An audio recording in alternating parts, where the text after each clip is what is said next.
What is going on, everybody? I go by Philly Mike, host of the Philly Talk podcast, but we here for something different.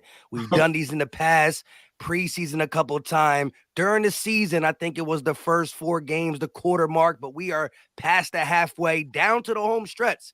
6 weeks of football left. We got great content creators from all teams, and we are live on 3 channels. We live in Cowboy Nation, we live in Washington Nation, we live in Eagle Nation, and next time we got to get a little earlier. Yes. Nation as well. Next time for sure. We'll do this before the playoffs when all 4 of us are playing in the playoffs, and we'll get all the channels linked up for sure, man. That is part of the title. Before we let everybody introduce themselves, it's only right that I talk first at 10-1. But y'all know me from my channel, Philly Mike, and some of the guys from y'all other channel hate me enough that they know me, at least they hate me. With that being said, 10-1 Eagles representing the East. But I did say in the title, right now, every single East team is in the playoffs. We'll start with the second place team. Go ahead and introduce. We'll introduce by record. Go ahead. It's your boy, Mr. Ron, Cowboys fan talk. Representing the Cowboys, as you guys know. You know what I'm saying? I ain't know regular season wins meant this much last year. When we used to do this, it wasn't a big deal. Now, people run around acting different, acting brand new, but it's cool. It's cool. Wins do that to you. I feel you. Giants will be in third place. Yeah. Oh, you want me to talk? Okay. Yeah. This is my show. He's in the one. Super excited. I'm not used to being in third place. That's why I was waiting. I'm used to being in fourth place. But no, all kidding aside, man, it's been a really fun year. Obviously, the Giants over the last 2 weeks have started to hit a speed bump. But I think they caught a hot Lions team. The Lions have been playing really well. They almost won on Thanksgiving as well. They looked really good. And obviously, they ran into the Cowboys, who are a really good team. And the Giants have had a ton of injuries. But we're getting some reinforcements this week. We're getting Azeez Ojulari back. We're getting Evan Neal back. We're getting Daniel Bellinger back. So I'm really excited for this Washington game this week. I view it as a playoff game. And we were talking about it right before we went live. There is a legitimate possibility all 4 teams could be going to the playoffs. And it comes down to Seattle. Seattle has to fall apart, go 2-4 down the stretch. If they go 8-9, we all win 9 games or more. We're all going to the playoffs, which would be insane. And in my opinion, probably the craziest story in the history of the NFL. When you go back to 2020, it's probably the worst division in league history. To then turn 2 years later to have all 4 teams make the playoffs would be an incredible story. Yeah, I would love that, man. I think we deserve it. We like as a whole, all of the NFC East disrespect we take, and the way that they like circled around the AFC West and just pretty much gave them playoff berths. It would be kind of just funny that the media would have to begrudgingly give props to all of our teams. And I wouldn't even we would care about who went furthest in the playoffs, but at the end of the day, they couldn't say that. You can't say NFC least anymore. They want to, but they just can't. They thought it would fall apart. They was like, oh, this is just a couple weeks. Now we past Thanksgiving. They just like, I guess this is what it's going to be. Yeah, we better teams than y'all want to give credit to. Even Washington joined the party with a couple dubs in a row. Go ahead, Ed. Left hand up. I see a couple left hands up in the chat already, man. Shout out to Christian Sordo. He says, "Who gave Philly their only L?" I forget. Yeah, there you go. Take that. Just stay away from my face while you're talking about it. You know what I mean? But yo, nah. Listen, they beat us. They were the better team. They outcoached us in that game. We made a bunch of mistakes. They capitalized on it. No ifs and or buts. And to CFT's point about regular season wins, I remember doing these shows. When we did this, whenever we did a show and you guys were the best, I did let you go first. You know what I mean? I did talk my stuff about regular season wins. You made a point to say regular season don't mean nothing. These wins don't mean nothing. Now y'all fall back during every argument because I'm on Twitter heavy. I know. Look at the record. I'm like, I wasn't born yesterday. I remember throwing my record out last year and y'all would disregard it. So that's what when y'all do it, I don't care about nobody else. I laugh because I'm like, look at these dudes running around acting brand new, throwing 10-1 out there. Y'all better finish. Y'all better finish because it's just like us. When we was 12-5 and I was feeling myself and we ain't finished, y'all talked a lot. So you better finish or y'all gonna hate me. Listen. And that's the great thing about this. If we don't finish, I'm going to be upset too. So that's the thing. A 12-5 record, like I said, the regular season only holds weight if you can do a little bit in the playoffs. And so we have yet to see that. Real quick, I just want to give a little disclaimer out here. We are live on 3 channels. We will put up the super chats. We'll try to get to as many as possible, but we'll put them up. I don't know if we can say them all, especially depending on how deep we get in the show. Because there's a lot to talk about down this stretch. All these teams are performing pretty darn good. The Cowboys, offensively gifted, statistically wise, since Dak Prescott came back, regardless of who they played.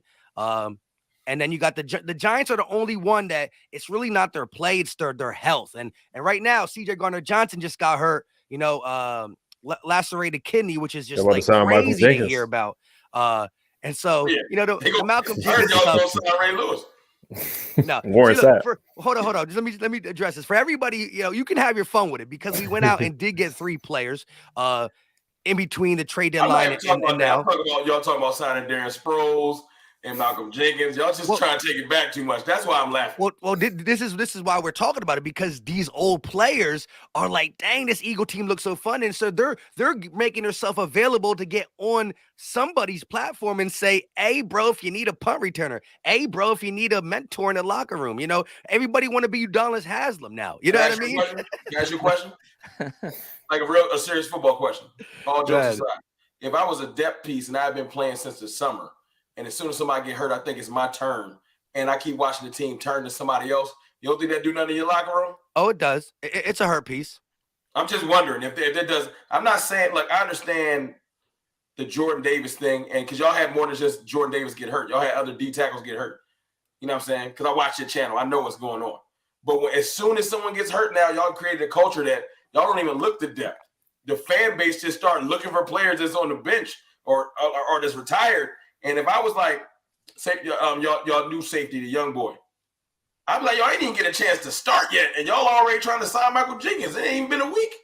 That would mess with me. Yeah.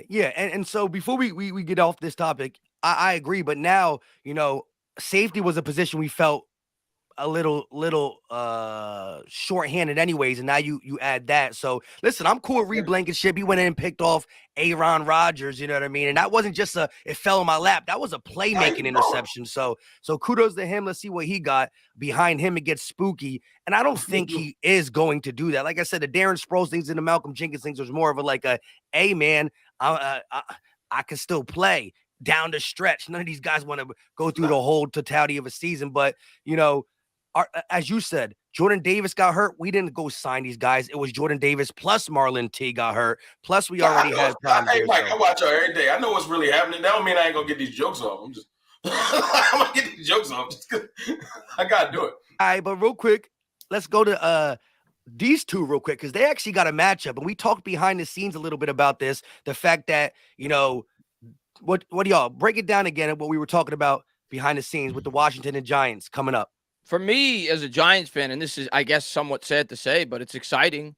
This is the biggest game the Giants have had since 2016, our playoff game against the Green Bay Packers, because I'm viewing this as a playoff game. To me, it's win or go home if you're the Giants, because, if you're a Giants fan after this loss, you could say, well, you were 7-5. We could still, reset the troops. But then you got the Eagles on deck, who, of course, are very good. And then you play Washington off a bye on the road. Like, to me, this is the game the Giants have to win. I didn't know y'all had that. That's a lot. Yeah, and Washington has a bye, too, so they have another week to prepare after they just played us. So it's almost like they play us twice in a row. I view this as like a tennis match. And, like, this week, the Giants have served. They have to hold serve. In 2 weeks, Washington has served. We have to try to break it. But this is the game we have to win. Washington hasn't had their bye yet. We had 4 extra days to prepare for this game. We're starting to get some reinforcements. Guys that I said, Evan Neal, our starting right tackle, Daniel Bellinger, Azeez Ojulari. So this is the game the Giants have to win. This is a playoff game for the New York Giants. And I think their best path to the playoffs is to sweep Washington. I know as much as Ed doesn't want to hear that, and I'm not saying I predict that. I have a lot of respect for Washington. I don't think we're going to do it. But I think that's our easiest. We tried. We failed. That's our easiest path to the playoffs. I feel somewhat confident about this game, and I haven't been overconfident about my Giants this year. I haven't been over cocky. I think we're going to respond well. I think it's going to be a really close game, and I do think the Giants are going to prevail. But I think it'll be really close, and I think it'll probably be a split. I think Washington will hold serve when we go to Washington in 2 weeks after that. I think I appreciate Mike wanting to put this together and us being able to jump on, because the reality of the situation is I can see maybe 3 of us making it because of that extra seed. But at the end of the day, the way they set up the schedule, we about to eat ourselves alive over the next couple of weeks and mess up our schedules. So this is the perfect time to do this because you just told me that treacherous trek you got to go through. The Eagles got to play the Giants twice. You know, y'all done with Washington, but y'all got to play us again. We're going to I'm hoping the Eagles get the number 1 seed locked up. Take that last week off. Oh, yeah. Hey, look, you got a smart strategy. You got take that last week off. Sit out. You got to rest for the playoffs. Let the Giants in. If we look, we got the way I look at it like this. This is a most important stretch of the Cowboys season in the next 3 weeks. And I know you look at those games and you're like, those are the easiest games y'all got. I'm a Cowboys fan. I know what we do when it looks like it's supposed to happen.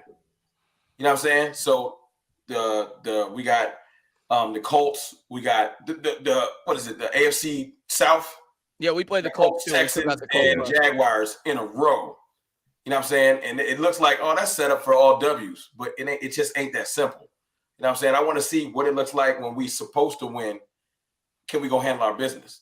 We good for getting up for teams like when the Minnesota week, a lot of people was like, I mean, the Cowboys about to come back down to earth. But I feel like this game is more important this week versus the Colts. Last time we walked into a Colts game feeling like we was going to win, we got blanked in 2018. We didn't even score. And I ain't forget, it's 4 years ago. I was like, that's the last time we got shut out.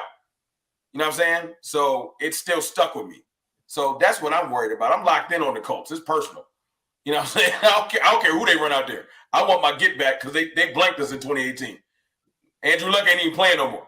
But the way you just set up your the schedule, I did not know y'all played each other that much in the next couple of weeks.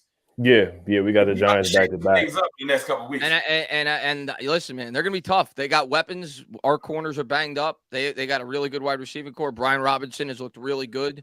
Washington's got a good team. Washington's playing really well. We do. This past week, though, I do think they looked a little tired to me. At least that's what I'm hoping going into this game. You said who looked tired? I mean, you should have lost to Marcus Mariota had they not had a Russell Wilson moment. I don't know about on the 2-yard line. So I'm hoping you guys are dying to get to that bye. You're running on fumes, and I think this is a game. Hopefully, we could take advantage of you. Y'all don't sleep on the Giants, though. I'm telling you. No, I'm not. Just because it's the style. Like styles make fights, and the Giants. I know. I'm gonna tell you what, Ed. You guys beat the Eagles the same way we've been beating teams all year. Oh yeah, we're the same. It's like the Spider-Man meme. We play the same way. We run the football. We don't throw the ball a lot. We play tough defense. But you can't say we should have lost to Mariota because big players make big plays. Ron Payne, he put his left hand up. You're right. And he tipped the pass. And Mike, you missed my guy Jim D. He put up a super chat too. He said those haters can't stand us left hand up. Who are we? So I mean, it's crazy because I remember last time I was on the chat, my face was blank the whole time because I was upset. We were 1-4. Everybody was running around happy. Cowboys were all 4-1. Eagles were undefeated. Giants looked good. We were the worst team. Basically NFL. Look at us now. We won 6 out of 7 games. I respect it. Yeah, so I came on here. I was getting beat up by you guys, but we sat Wentz got hurt. Right now, Heineke is the guy. We're rolling with him. He's not perfect, but he's the guy that we need right now.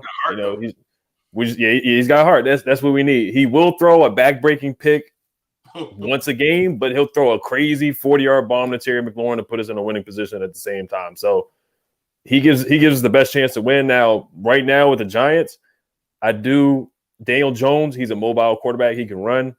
Mariota can run. So that was one of our weaknesses right there. So we got to stop the run. But, like you said, your corners are hurt. So we got to feed Terry. That's going to be the big part, run the football. It's going to be an ugly game. It's going to be like in the teens. It's going to be like 17-14. It's going to be like 20-17. Real quick. So, Ed, real quick. Well, Ed, the entertainer was saying, he's not saying it's going to be easy to sweep, but because of the way the schedule is, he's trying to get.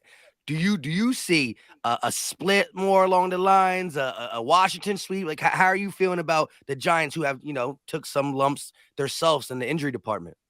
Honestly, yeah, I was looking at the injuries. Adoree Jackson's out, right? McKinney with Moreau out too. The Giants find the most creative ways to get hurt. McKinney gets hurt in an ATV. Jason Pierre-Paul blows his hand off with fireworks.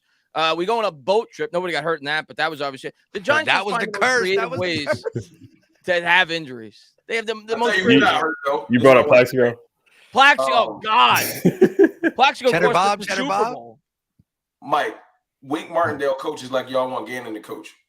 That's the biggest addition not Dayball's the biggest addition, but Wink Martindale, they're so aggressive.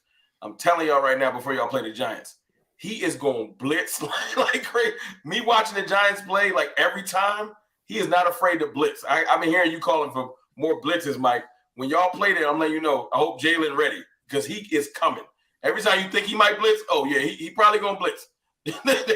And what I will say, the Giants, their weakness is stopping the run. They struggled. They couldn't stop Zeke and Pollard last week. You guys have struggled to stop the run lately, and that's a part of our game. Brian Robinson, Gibson, Jonathan Williams. That's what we want to do. So it's going to come down to who can stop the run, and it's really going to come down to coaching. Because honestly, the only way we really the only way we really lose is by ourselves. Ron Rivera, very questionable challenge. He's one of the worst guys that challenges right now. Calling timeouts. He doesn't know when to call a timeout. His clock management is really bad. So that's really our only weakness right now in Heineke's decision making right now. So, and we're not even using we got weapons, but we got one guy, Jahan Dodson, who's not even getting the football right now. And that's not our game. It's an ugly, slow, methodical, run the clock, time of possession. So that I could see it. Yeah, it's the same thing. So I could see 17-14. I can see 13-10, to be honest. If it comes down to Barkley getting his sea legs back this week, if he does, I think the Giants have a good chance. But we'll see. We know game at 1. It's at 1, but next week, the week after, it might get flexed to Saturday. It most likely will be. Yeah, I'm locked in for y'all games. Yeah, it's gonna be a defensive battle. We might get flexed. The Giants and Eagles the following week could get flexed too. That's possible. If the Giants go ahead and put some whooping on Washington, and then the Giants look a little bit more, that's how. If Washington handles you guys, they might not. Yeah, I agree. I agree. They might have to make that decision before we play though this week. I'm not sure. They might, because they can't do it like last minute. But like you said, as we sit now, these are all playoff teams. But CFT has talked about it. You guys talked about it. There's a lot of back and forth that we can do each other harm. But there's still not that many teams in the NFC just floating around looking for that wild card spot too. You look at each division leader minus the East. It's the division leader, and way under is everybody except for Seattle. The Falcons were climbing up there a little bit. They started falling. Washington just beat them. So they got that. And then, but Seattle's that team that if they can pull out, if they can win more than half their games down the stretch, then they might be the one that throws the monkey wrench in there. Y'all did us a favor. It would have been Green Bay, so thank you. go ahead, kill a little life. I appreciate that. Yeah, Green Bay definitely wanted to have. And listen, for as much as Green Bay stinks, I said this multiple times. That's a quarterback, and that's still a team that they are going through it. But they can have one game where things starts to click. They can play. And if you look at Aaron Rodgers, if he's throwing picks at 1:00, he can go on a Pat McAfee show and make up excuses. But you can't make too many excuses for Sunday night football. Let me ask you real quick about Aaron Rodgers, because obviously you played him this past week. If you're the Packers, do you shut him down? I know they're probably not gonna, but do you shut him down? Because Jordan Love looked good. He did look good. I was surprised. Because at this point, you're 4-8. Like, I don't know. I think the biggest thing is, do you think you can trade him with that contract? I think you can. I think he's gonna get traded next year, unless he retires. But he'd be leaving a lot of money on the table if he retires. You know what? The trade I've been hearing, I don't know if it would go down, was the trade to the Raiders. Jets, maybe. I could see the Jets being interested. In the Raiders. Yeah, I could see a couple of teams being. There'd be more than a couple of teams interested. I'm just spitballing. I know this ain't about the Rodgers, but I'll say this to Mike. Obviously they beat us, and Rodgers Rodgers like our Michael Myers, man. Whenever we think it's over, they did run the ball 62% on you guys, though. I was surprised but the play action was there. It was his fault. Like I saw him on the sideline yelling at his coach. He knew what would beat us. He just know how to beat us. And you ain't since he beat us, you ain't seen me make one excuse, but just be like, he got us. Like, I talk a lot of trash on Twitter, but when you take the L and ain't nothing we can say. We let him walk us down, and they beat us. You know what I'm saying? But I know you saw this week. You're like, dang, they just won't go away. Packers is kind of like, when they get in their bag, they're annoying. So I'm glad y'all closed it out, because if they would have built life, like San Fran got hot last year at the wrong time. Obviously, I know. You know what I'm saying? if Green Bay get hot, you know what I'm saying? No one would have wanted to play Aaron Rodgers on a streak. So as much as I ain't want y'all to win, you know what I'm saying? I'm kind of happy y'all wanted to go ahead and stomp that out. So I ain't got to worry about Green Bay. You know what I'm saying? And now I got to deal with either one of my NFC East foes or a Seattle or something if they get hot and run through it. You know what I'm saying? But I think I'm going to end up playing Tom. So I got my own problems. If we stay where we are, that's another team right there. Before we head back to the NFC East and talk about these 6 weeks crucial and some of the things that we loved about our team so far, some things that are questionable. The Bucs is a team that there's a lot going wrong. And if you play them now, smile, because every one of us has the team that could beat the Bucs right now. But you just don't know what goes on from now 6 weeks for your own team / the Bucs. And whenever you got a guy like Tom Brady, it's always you got to be worrisome because the refs, they like to pull flags a little quickly for him. You know, I'm not saying full cheat, but he definitely gets the whistle. And then you also just got, his leadership, his momentum, just his swag in the playoffs and his winning pedestal. And they do got playmakers there if they can ever get healthy and get things right. So that's a team that you don't want to see. I see the chat talking about the Niners. That's my team. How do y'all feel about the Niners at the end of the season? Like, do you think I'm the wrong guy to talk to? Niners, Vikings. Forget Eagles, Cowboys, Giants, Washington. Niners, Vikings is the biggest one. The Eagles and Cowboys fans think they have a shot at the Super Bowl this year, and they do. The NFC is wide open. I have been a huge Niners supporter since before the year started. They were my preseason pick to go to the Super Bowl. That was before they got McCaffrey. That was before I knew that Jimmy G was going to take over a quarterback. I thought going into the year they had the best roster in the NFL. I still think that. So I think the Niners, even though their record doesn't indicate it, if they get healthy and they put this thing together, I think they're the best team in the NFC. I think they're the team to beat.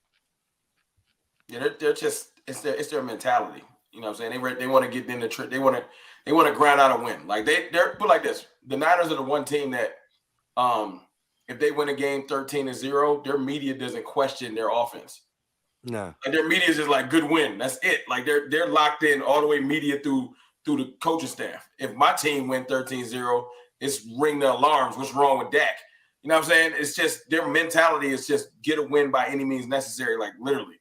So it's one of those things where once everyone's in one accord all the way through your actual media, the Niners are scary, man. I'm glad that I would rather play Tom. That's the biggest. Oh, definitely would rather play the Bucs than the Niners if I'm you. Yeah, not even close. So I'm trying to stay in this fifth seed. If I can't, obviously, if we can't catch Mike, you know what I'm saying, in the Eagles, I just want to stay in the fifth seed. I don't want no problems because if we slip to 6, I'm going to have to go. I want to go see San Fran. Y'all can deal with that. You and Washington can fight that out. Well, Rome, I know because we saw what the Niners did to y'all last year, so I understand. But yeah, the Niners, I mean, they got Christian McCaffrey now. They got the young guy, Elijah Mitchell. So their running game is always going to be on point. Jimmy G, everybody trashes Jimmy G, but he's a winner. So I don't. I'm going to give you guys a hot take. I'm going to give you guys a hot take. And I've been watching football for about 30 years, pretty religiously, 28 to 30 years. Jimmy G is probably in the top 3 or 4 most disrespected quarterbacks since I've been watching the sport. Yeah, he's got a record of 40-19. I'm not saying he's incredible, but I do think he's a lot better than a lot of people give him credit for. The guy wins, and when he doesn't play, the 49ers don't win. That's his biggest credit. So he got something to do with it. He's got something to do with it. So, yeah, I think I'm not saying he's a great quarterback, but he's a winning quarterback. He finds ways to win football games. Yeah, sometimes to be the best, well, not to be the best, but to win games as a quarterback is just it's what you didn't do wrong. You know what I mean? Don't make the big mistake. When you have a team like the Niners who, like throughout the last couple years, and what the Eagles surrounded Jalen Hurts with, and that's why a lot of us were already like knowing that Hurts is going to take this step regardless of like physical gifts just because of the team around him. Like mistake-free football, when you can run the ball and play defense, is a legit recipe. And you've seen Jimmy G beat the Cowboys. You've seen Jimmy G beat the Packers with 0 touchdowns thrown at times. I'm not both games. One of them, it was the Packers game, I think. He didn't throw a touchdown. It was special teams, defense, and a couple runs. But he made a couple checks on first down, did the right thing, and didn't make the big mistake. Now, the Super Bowl. Because Kittle and Debo ain't no joke. He's surrounded with some. No. By no means do I think Jimmy G is an incredible quarterback. Absolutely not. But I think people just laugh him off, and they don't even feel I think he's at least an average starting quarterback in the NFL, if not slightly above average. And I just feel like a lot of people just don't give the guy any respect whatsoever. At the end of the day, this guy has been to a Super Bowl. He's been to an NFC championship game. And the 49ers, when he doesn't play, That year he got hurt, they won 5 games. The next year they went to the Super Bowl. Entertainer, if you had to pick Jimmy G or Jalen Hurts, who you taking to be your quarterback? Well, Hurts because he's young, Right. and he Hurts, Right. But just check it. I don't know. I thought you were about to say Daniel Jones for. But Jimmy G's a better quarterback than people give him credit for, in my opinion. Nah, I wasn't. You would. Everybody knows he's going to take Jimmy G over Daniel Jones. Yeah, I mean, everybody should, honestly. Real question: if they move on from Daniel Jones, would you take Jimmy G on your team? But this got my God's honest truth. No, this is the God's honest truth. What I want as a Giants fan at the end of the year.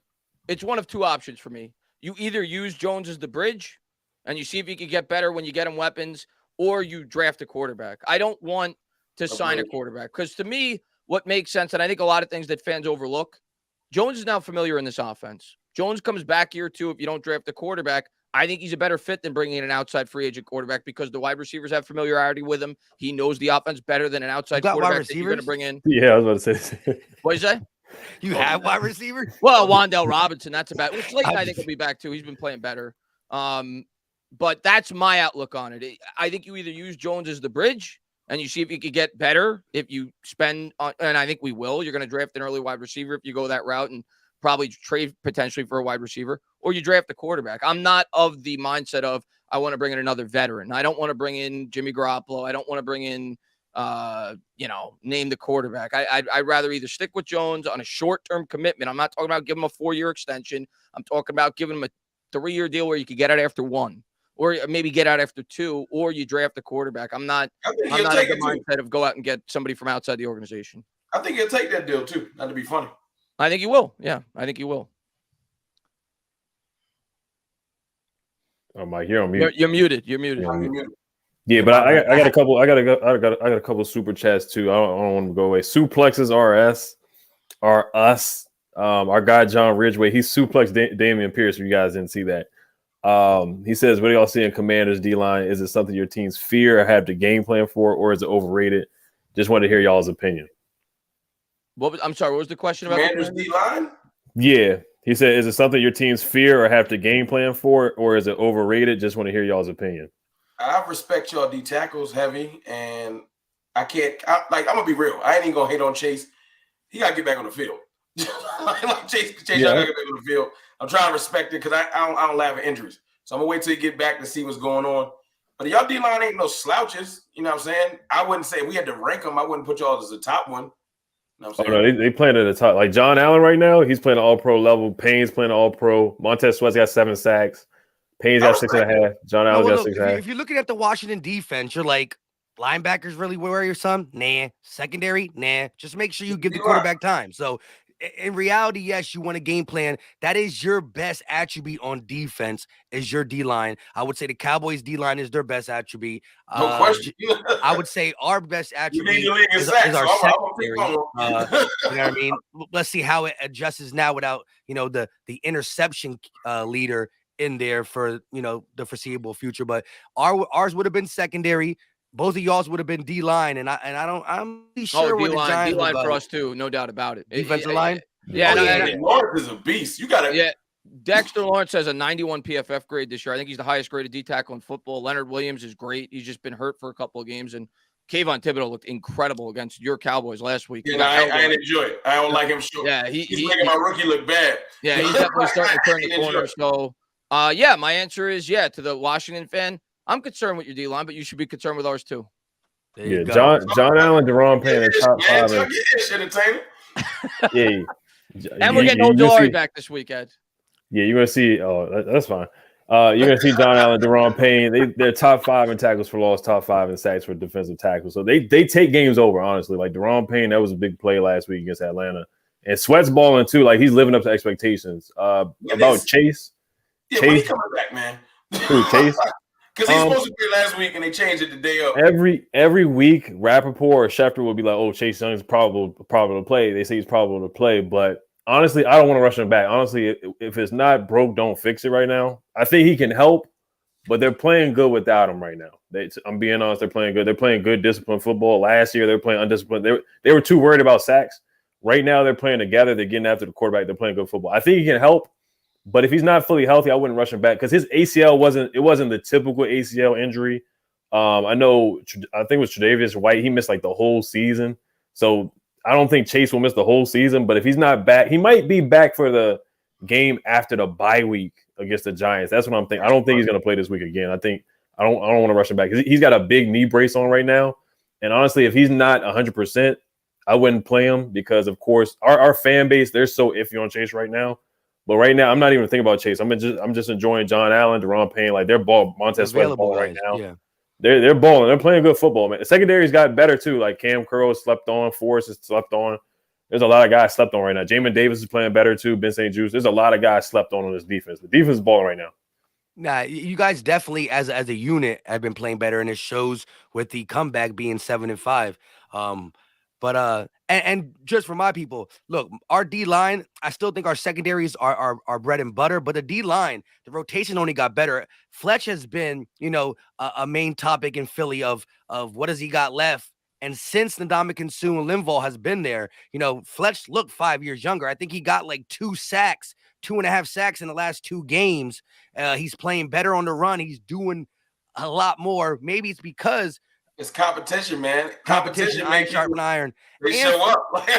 and Fletch is at the age now where if you could cut his snaps and a little bit lower, well, now he's going to be more productive per snap basis. And so I think when we get fully healthy, and you got BG, Sweat, Williams rotating the edge, we've been playing Sue on the edge. You got Jordan Davis. That's going to be a real fun rotating line. And I think that fourth quarters, you got guys who got a lot of gas left in the tank. So I expect the D line for the Eagles, who have been good. We're top 10 in pretty much sacks and pressures and stuff like that too. I just think our secondary with the takeaways and the way we play and the amount of passing yards, if you look at passing yards allowed throughout the season, we're definitely top 5 in that. So that's why I still give our secondary kudos. But the D-line is going to be better. The D-line might be a bread and butter piece as we go down the stretch and when it gets to the playoffs where, I think you can see, the change of game from that aspect, from that group. Mike, what's up with Robert Quinn, man? Like, seriously, what you think? Like, what's your opinion? Yo, the honest truth is he just, he only looked like. I watch y'all. I don't even see him out there. Maybe I'm missing it. Well, I know the first week his snap count was little. Pittsburgh week, his snap count went up, but he's really not generating the pressure we want. I think the last I haven't checked because everybody's DMing me about that, so I was gonna make a video about it today. I actually forgot about this roundtable until Ed said it. I'm like, oh snap! I had a feeling, dude. I kind of forgot with the whole Thanksgiving break and stuff. That being said, he's a guy that I still feel like can get it done. Not as a every down guy, not as in quantity, but I think that we're gonna call his name once or twice in big time scenarios throughout the season, but he's definitely haven't lived up to what we thought. Now coming to the Eagles, we knew he had 1 sack, but 19 or 18 and a half the year before, I thought there was a solid foundation there, and I'm not gonna cap. He has been MIA, and I think his snaps are going down, which is just a credit to what BG's being able to do at his age, and he's getting more snaps, and he's been pretty good. I forgot exactly how many sacks, but he's been live. So to me, the Quinn thing was you free up BG, who's older, you free up a couple people, plus we need some edges because of Barnett getting hurt early in the season. We never replaced him, and so I'm still wait and see, but the way we scheduled his contract anyways, he's off the team. He was really only a remainder of a season rental. We're not bringing him back at all. It's wash, some funds for this year. And it was, a later round pick. So I had him before. He like a running back. He like Zeke. You got to give him touches. So he got to sit in there. I don't know if he's good at, some people just not good at rotating. You know what I'm saying? He needs to fill out his opponent and set up his, how you like set people up for pass rush moves? I think Quinn need like 15 snaps in a row to fill out people. So when he come in there 2 or 3, he probably just ain't getting this. Maybe I'm wrong, but that's just what I'm looking at. I'm trying to not to be the just blatant hater. You know what I'm saying? Because like I said, I say the jokes for Twitter, but right now I want to ask you seriously what you thought, because I know what he can do when he in his bag, and I'm surprised I ain't seen nothing. Yeah, I'm definitely surprised by his production so far. He could be a guy who needs to get going, to get his motor going, especially at an older age. Maybe playing less snaps helps certain people like Fletch, who's a heavier guy, but his speed and velocity, maybe that just it hurts him. And to suplex real quick, I think it's the simple fact that Gannon has called some light boxes. He's a DB coach. He favors them. He's a bend but don't break. I think so far since we got the additions, which mind you, we are getting Jordan Davis back, and that's a big staple of our run defense. That being said, Jonathan Carey had a great drive, the first drive against the Colts, and Jonathan Taylor's a good back. He averaged 2.3 yards a carry the rest of the game, so we shut that down. And then if you look at the Packers, they ran the ball on us pretty good, but it was more outside, and that's our secondary starting needing tackles. Yeah, so some outside stuff. And they show most of the runs that we get hit for. It's the edges. Yeah, and our biggest problem ain't really talent. It's what Ed said earlier. They just want to they sack happy because we lead in sacks, so we be running ourselves out to play. You know what I'm saying? So lately they've been trying to be more disciplined. You know what I'm saying? But I really need to see this week. We got Taylor and y'all got Henry. So we gonna see our run defense. Well, and that's why I'm excited before we change the subject, is because and Sue and Linval kind of talked about it. Like, they came out game one against Taylor and them, and they look really energetic. Part of being a football player and being in football shape is not just coming out for your first game. It's getting beat up and then going through that week of, ooh, my back hurts. Ooh, my leg hurts. So they said game two was a lot tougher because of being out of legit football shape. Working out was working out. You're a strong dude, cool. But taking the lumps of a football game and then going through the weekly span of it and then getting ready for your next game. So they were sore. So I still think, man, I'm old. I hit my knee. It hurt for 3 weeks now. It's different. in crunch time, I think that if we could stay healthy, health is the key. You lose, if we end up losing two more guys, then who knows? Not many more people out there for us to get. With that being said, I think when you work in what Fletch is doing now with Hargrave, Davis, and the two guys off the streets plus the edges, I think the D-line is going to play its best football in the cold months. So that is what I honestly believe. Call it bias because I'm wearing this on my head. It might be, but the fresher a guy is, if he has talent, it should show. And so that's my whole premise on that. Speaking about our teams now, because we're all playing a good brand of football. Looking at your teams, and I know we'll start with Ed first, because when last time I asked him what he didn't like, he was like coaching. He was like offensive line. So tell me what has been the Achilles heel for you guys over these last 6 games. Like, what is now your thing that you want to see corrected, or is it still that? Yeah, before I get started, I want to shout out Kevin Quinn. He had a donation. He said Terry's the best wide receiver in the division. I know, Rome, you put up that post on Twitter, so we'll probably talk about that later. But we talk about, I'm gonna let my man live because we trying to talk. He's in the discussion. He might be the best receiver in the division. He's good. Yeah, we saw what he did to Slay. All the reason I posted that is because y'all threw my receiver in the trash. Y'all act like it wasn't even a question. I sat here the last round table and y'all was disrespectful. So to watch him walk down AJ Brown, he was down by almost 200 yards. And I seen all the Eagles content creators and everybody else talking about we worried about the wrong things. Nah, it's personal. Because I was getting tweeted at, yo, your receiver ain't even worth. He ain't a one. We worse than our second and third receiver. I remember all that. So down, them 26 yards means something to me, because when he was down 180 yards, I ain't hear nothing about targets. It was all kinds of excuses flying around this week, and I've been laughing at every one of them. Well, look, right now, as before I let Ed go on what he doesn't like about Washington, and then we can go with the entertainer. You look at it, it's CeeDee Lamb, Terry, and then AJ Brown. But there's it's 26 you guys are forgetting yards. Somebody. You guys are forgetting. You left somebody out. Who? Kenny Golladay. Yeah. Don't do it. He's got more drops than catches this year, right? Oh my God, what a disaster of a contract that was. But go ahead. I was a little I remember the day y'all signed him. I said, "Dang, the Giants got one."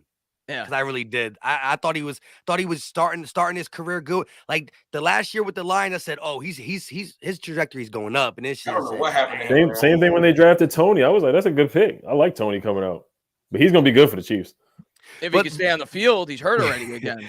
But to talk. He hurt again. He hurt his hamstring again with the Chiefs. There's just some players just got that in their DNA. Game, and now he's missed 2. He's missed 2 since. But I'm gonna let him go real quick. But I just want to say this: For the 26 yards that CeeDee Lamb is beating Brown, and I think your McLaurin's beating him by like 15, we still got more touchdowns. So, look, it's a close race. I will admit, though, CeeDee Lamb did come back up. I never thought he was trash. That's all I care about. I don't even look. I just wanted y'all to respect him on the same level. CeeDee's got more targets, too, though, by like 17. It don't even – see, that's my point. The fact that we talking targets now, I've already won. Because earlier this year, I ain't heard nothing. It's just like, yo, do we know how to even run routes? I was like, okay, y'all just getting disrespectful. Nah. We didn't say all that. Come on now, bro. No, I'm not talking about just y'all. I'm talking about what I had to deal with on, Twitter. toxic land. You know what I'm saying? Yeah. So it was just the fact to watch him walk back. I don't even care. Like, y'all can like y'all receivers. I don't care if y'all agree with me. It's just the fact that y'all got to acknowledge him now, because at first y'all was dismissing him. Y'all was saying, y'all was like, yo, he ain't even better than – I heard some people say he wasn't better than Quez Watkins at points. They was tripping. But look, Scary Terry came back alive too, because like I said, AJ Brown, no lie, and I said this real quick. I was so mad when AJ Brown fumbled again against the Packers in my live play-by-play. I said, bro, that's 2 in a row. I went to Twitter. I said, this is unacceptable. 2 games in a row, 2 fumbles, unacceptable. Now, against Washington, he got hurt. He hurt his ankle early. He was out there decoying the whole time. He caught 1 pass for 7 yards. That was the catch. He got hurt. Then he dropped one that got picked off.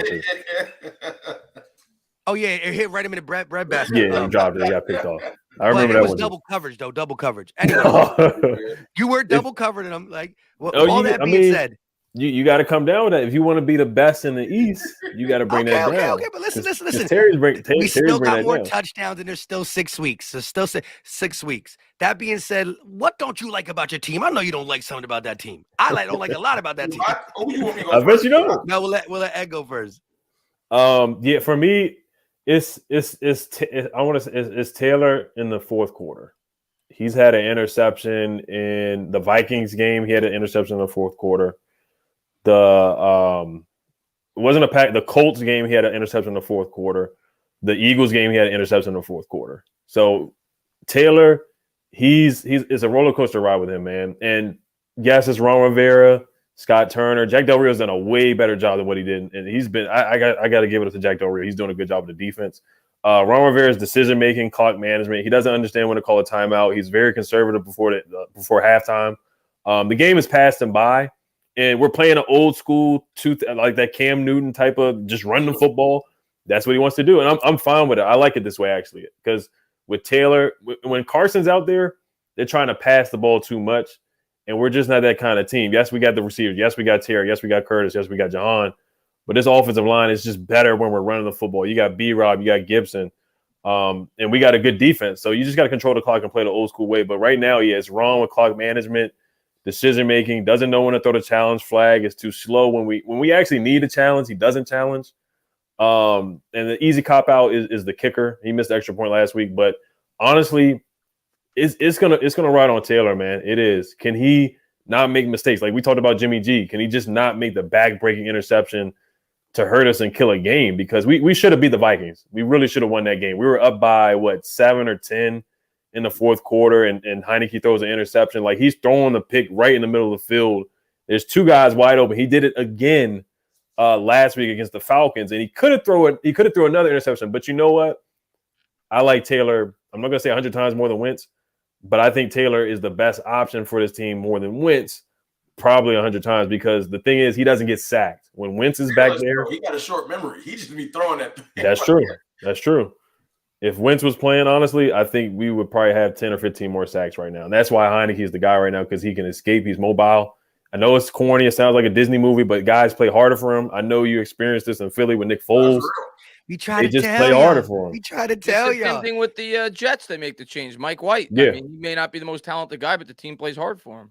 Yeah, we try to tell you guys, and we try to tell the Nets that who Wentz was and Ben Simmons was. We try to tell y'all. Y'all don't want to hear it. And you know what? And Wentz is not trash. I'm not going to call him trash. I think he's still a good quarterback, or a solid quarterback. I think he can go I think if he went to the Broncos, he'd play better than Russell Wilson. That's not saying much. I think, honestly, if he went to the Jets, I think he could help the Jets out by just, managing a game right now. I think there's a couple. It's mental. Yeah. It's like Ben Simmons. Like, that's why Mike's joke makes sense. He in his head. He need to go see a sports psychiatrist. It ain't got nothing to do with his physical ability. He just get in his head and it be a wrap. Philly broke him that game when they sacked him once. He's just like, I'm checking out. like that was it. Yeah, but right now it's really on Taylor. Taylor's helping us. He's 6-1 as a starter right now, and I can't hate on it. That's why I want him to be the guy for the rest of even if he goes out there against the Giants and he throws a backbreaking pick for us to lose to the Giants, I'm still riding with Taylor for the rest of the season. I really am, and a lot of Washington fans are really torn on it. But we just need a guy that can escape the pocket. How could you be torn at this point if you're a Washington fan? I mean, the way that you'd be surprised. You got to roll with Heineke the rest of the year. The way that your team's responded, I would think. Yeah, I really would. Even if he has a stinker against you, which I don't think he will, but if he has a stinker, I would still roll him back out there the 2 weeks from now against the Giants. So right now, the weakness probably is Taylor Heineke's arm, but at the same time, he's a part of the reason why we're winning these games. You know, they just want to see Wentz. He wanted to come back for this week. Yeah, bring Wentz on. We'll take one. Go ahead, Entertainer. Is the same thing? What's been disappointed about the Giants? No, not the same thing. Not the same thing. You guys may laugh at this. People in your chat may laugh at this. Daniel Jones has done everything that I could have asked him to do this year based off the limitations of this roster. He's come up big in big moments. Not so much necessarily, last week against the Cowboys, but I don't think Daniel Jones is the problem with this team. I'm not saying we can't use an upgrade at the quarterback position. Every team could use an upgrade. Not every team, but a lot of teams could use an upgrade at the quarterback position. I'm not hinting or saying that I think he's a franchise quarterback, but I think he's one of the furthest things from our biggest problem on this year's roster. I think the biggest problem on this year's roster is we're throwing to Walmart workers. We have no wide receivers. You name the fourth wide receiver on your team, they may be the first wide receiver on ours. Like, Darius Slayton's our number one wide receiver right now. And after him, I can't tell you. I mean, it's Richie James. It's a guy that was a sixth wide receiver on the San Francisco 49ers. It's David frickin' Sills, a converted quarterback from West Virginia. So, to me, that's by far our biggest weakness. We're a very predictable offense because of it. And teams stacked the box against Saquon Barkley. And it's been incredible, the job that Barkley's done this year. Based off of that, every defense knows our limitations. And I know he's kind of worn down the last 2 weeks, but I think a lot of that has to do with the fact that he had 35 carries against the Houston Texans. And then he had 2 games in a 4-game span between obviously Sunday against the Lions and then 4 days later on Thanksgiving against the Cowboys. I think the extra 11 days, you're going to see a different Saquon Barkley this week, but we're a limited offense. And I think a lot of it has to do with the limitations in terms of our wide receiver core. And I think it's why they've used Daniel Jones's legs more than maybe they would like to this year. He's got about 450 yards rushing because we got nobody to throw to. So, and obviously injuries, but whatever. You can't do anything about that. But we've had a ton of injuries. But I'm excited about our offensive line. Not that I think it's good yet, but I'm excited about the direction where it's headed. I think Evan Neal is going to be really good next year. Andrew Thomas, to me, is, if not the best left tackle, one of the best left tackles. Nick Gates came back. He had a great performance coming back off an injury last year that a lot of people didn't even know if he'd ever be able to walk again. He had 7 leg surgeries. He came back. He was one of the 10 highest graded offensive linemen last week in the NFL, his first start back in the league. So I definitely think there's a lot of things that I'm excited about for the future of this team that we're building upon. I think Dable's done a tremendous job. I think we definitely have good coaches on both sides of the ball. Wink's done a good job. We have good individual defensive pieces. Obviously, we're limited also at the cornerback position. That's a big weakness of ours as well. You know it. You took our guy. And obviously, we've had injuries there, too. Adoree Jackson got hurt fielding a punt. I don't know what the hell we were thinking with that. But, yeah, if you ask me our biggest weakness and what I want them to address more so than anything else in the offseason, I want them to do exactly what your Philadelphia Eagles did. I want us to trade for a high-end wide receiver. Go out and get your quarterback, a guy that could open up this offense. If you bring Barkley back and Daniel Jones back, as a Giants fan, I envision what this offense could look like next year if I have an A.J. Brown on the outside and I have Evan Neal and Andrew Thomas. They got Kenny Golladay for y'all. Don't do it. Get rid of it. We're cutting Golladay. But the Giants need to address that. And I'm not talking about one receiver. I'm talking about 2, 3. They need to go balls to the wall next offseason and get some weapons in this offense. Get Odell. Get him off the plane. There you go. Get him off the plane. I don't think Odell's the one no more. So I don't think that's what he wants. I don't want Odell on the Giants, to be honest with you. Odell was a great Giant. I know the fans would love it. I think the Giants, they need to think more long-term. They need to go with a young wide receiver. I think he makes more sense for Dallas, but I don't think he makes much sense for the Giants. I only think he makes sense for Dallas because he would be our third option. And he wouldn't have to push himself. Yeah. If you try to push him, you're just going to be lying to yourself. If we really hypothetically, if we were trying to sign Odell to be our one, we lying to ourselves like that. Come on. You know what I'm saying? Even Odell would say, come on, man, I ain't y'all one. Maybe for one game.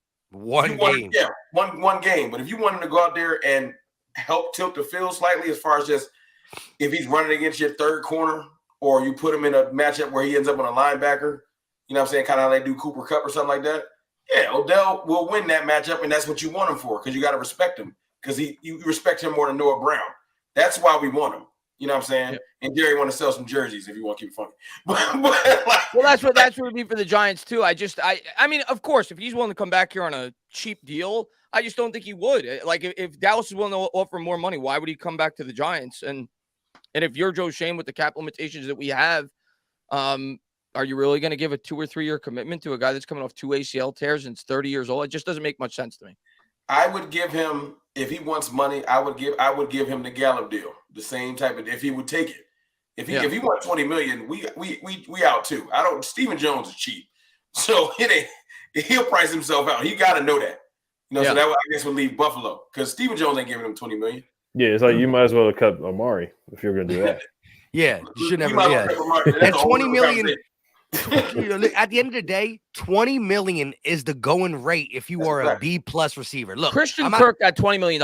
He got 19. Yeah, that's what I'm saying. And now from here on out, if you are a B+ receiver, you don't got to be an A status. You're B- and above. You start to talk at 20. Now, if you were A, now you could talk 27, 28, blah, blah, stuff like that. It's just crazy. But the cap's going to go up too. And when them TV deals hit in like 2-3 years, it's gonna skyrocket. That being said, I'm gonna go quick on mine. Our special teams has been god awful. Part of the reason why the Packers run defense too. Yes, but listen. Anyways, here's the thing, though. Again, I don't think the run defense has been as bad in the last 2 weeks. Again, look at Aaron Rodgers' big plays on us. Aaron Jones took a screen 50 yards. He caught a pass 50 yards. So it was Christian Watson caught the young safety that played great on a bad angle and took a 60. They didn't really run us to death like how other teams were. How y'all control the clock with the run game. So I think the additions kind of fixed it. Plus Davis is back. I'm still worried about the play calling to stop the run. The play call to stop the run is still what I'm worried about. But special teams, and I know it's just kind of stupid, but injuries now because in the last 4 weeks, think about it. We're in week 12, so 8 weeks. We've been pretty darn healthy, but in the last 4, we lost a top 3 tight end, a top 3 slot corner. We lost the top safety in the game when it comes to interceptions. And yes, Dallas Goedert was the number 3 tight end in the NFL. I wish we had your injury problems. No, yeah, but you're losing guys, yo. We're losing Pro Bowl guys. I'm gonna tell you what the Giants have lost this year. Hey man, we lost our quarterback for 6 weeks. You did. You absolutely did. I don't want to hear it. I don't feel sorry for none of y'all with that because when we lost our quarterback, y'all was trying to tell me I should love Cooper Rush. So our running back got shot, man. Y'all did run Cooper Rush. Love on your backups, Mike, because y'all told me I should love Cooper Rush, and I wasn't trying to. No, real quick. Let me before you go into your I was about to say interviews, your injuries. Look, by all means, we've been healthy for the large portion, right? Yeah. No ifs and or buts. But this is the time where you don't want that injury bug to pick up because 4 weeks in the last 4 weeks. 4 or 5 key guys have now are going to miss IR amount of times. So my thing is, I believe in football like this, like you get it in spurts. You know what I mean? And so I much rather have done some of this stuff in the beginning of the season. What I'm saying is I'm really nervous for this last 6 because I feel like every game now, like every game in the last 4 or 5 weeks, we've been losing a key piece. And, some of these guys are IR means 4 weeks in a row. That was Davis, Maddox, Garner Johnson and DG. None of them were just like 3 weeks out. They were all IR hits right away. So I'm nervous about the future because what the 10-1 team that is standing in front of you, it could look different, knock on fake wood, and it could be that anywhere, Football is as much about, and we actually talked about this. We talked about this before the stream about the Titans. Football is as much to do with when you get a team on your schedule as anything else. Like a team. Like I said you guys versus the Titans this week. I think that's a pretty tough matchup for you guys. The Giants, I thought, were lucky. We played the Titans week 1. You go back and look at the Titans' history, they generally start out sluggish. They lost to, I think, Arizona last year, week 1. They lost their first 2 games this year. They lost to Buffalo 41-7 week 2. So they certainly weren't the same team early in the season. They're a different team right now. So I agree with you. I think a team, regardless of what the team is, you could go from looking like a Super Bowl threat by week 8, and by week 14, you look completely different. Things change in the NFL drastically week over week. That's why That's why I'm holding my head high with my 8 wins. Because my season started with me losing my left tackle indefinitely. Now he's on deck to come back, but you lose your left tackle and your quarterback for at least a good, Tyron Smith ain't played. I hate to give you credit. I hate it because I don't like the Cowboys. Because we ain't supposed to be here. I don't like the Cowboys. Rush might get signed by somebody. He might Dallas get has a really good Jets or somebody like that. Dallas is a really good football. Dallas is a better football team than I thought they did before the year started. They have a very good football team. They might have the best team in the division. I know Eagles fans don't want to hear that. Michael, what you talking about? Dallas has a very good – their defense is much better than I thought it was before the year started. Dallas has a very good football team. They could be ran on too, though. They could be ran on too. Can I say what ran on too? The thing I'm most worried about, I ain't get a chance to say it, is Kellen Moore. Because it's pride. Kellen Moore is a pass-happy dude. He had an interview that you guys wouldn't probably hear because you guys listen to the little interviews your teams do because that's what we're supposed to do. And he said that there's points when everything in him, he just wants to pass. He gets too pass-happy. You know what I'm saying? So I've even heard Mike and them say, I hope you sign Odell so you'll get pass-happy. But signing Odell doesn't mean get pass-happy. You'd have to be blind to not see that the team works well with balance. But it's not a secret team works well with balance. Ever since I knew you, I've always said if the Cowboys ever and again it's not a slight to Dak, even though I like doing it. I always said if the Cowboys ever decide to just be more balanced, that is what that would help you guys out. And you've seen some of your team big in the league that doesn't need balance. That's why I always laugh at that the way it's broken down. It's like Dak needs balance. I'm like, everybody needs balance. Whenever you see a team start passing 45, 50 times, they usually lose. So I always laugh at that like, everybody needs balance. It's just phrased like that for Dak because everybody thinks it's funny. Everyone needs balance. I watch Patrick Mahomes' teams run the ball. I watch the Eagles run the ball. Balance is important in football because if you become one-dimensional, it's easy to defend. That's the problem with Kellen Moore, though. He'll just pass no matter what the situation. We can pass our way out of this. And it's stupid. Even if you have Patrick Mahomes, you need to run the ball from time to time. It is what it is. I saw them get pass happy last year, and they went home in the playoffs. You got to run the ball. Well, I agree with you. And listen, certain like the Bills throw the ball a lot, the Chiefs throw the ball a lot, but I agree with you. Ideally, you want to have a balanced offense. If you're balanced, you're unpredictable. You want to have a balanced offense. You want to be able to beat a team multiple ways. So I agree with you. So I don't take no slight to that, Mike. Yeah, we should be balanced. You can say, now, I don't allow people to say it runs through Zeke because nah. Maybe you can say Zeke and Pollard, but you can't just say Zeke no more. This ain't 2016.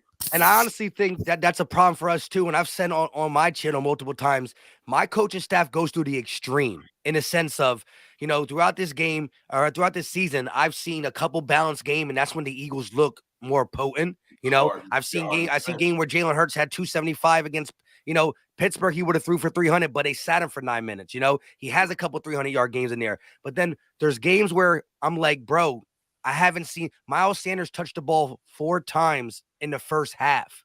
You know what I mean? And so there's times where they go to the extreme passing, they go to the extreme rushing. Now, I wasn't mad at the end of the day against the Packers because if it ain't broke, don't fix it, right? 350 plus yards is a wild amount, and it was working. And we have been running the ball more with Dallas Goedert being hurt. And say what you want. You guys, if I'm not mistaken, you guys run the ball almost as much as we do. You run the ball a ton in terms of run frequency and in terms of run percentage, unless those numbers have changed over the last 2 or 3 weeks. The Eagles were in the top 5.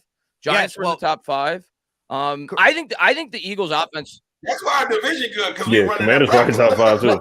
I think I think the Giants this year are much like the Eagles last year in terms of their offensive approach. I think the difference between the Eagles this year and last year is they got and Devontae Smith obviously developed more, and you got AJ Brown. So now you have a multi-dimensional offense that still focuses heavily on the run, But if teams overcommit to stop that run, you now have a guy that could take the top off the defense. You have that explosive weapon on the outside, and I think it's completely opened up your offense. Yeah, but again, I would say that, Miles Sanders in the first 7 weeks was number 3 in rushing. And then from week 7 to from week 7 until last week, Miles Sanders was getting disrespected once again. The kid, we just went away from it.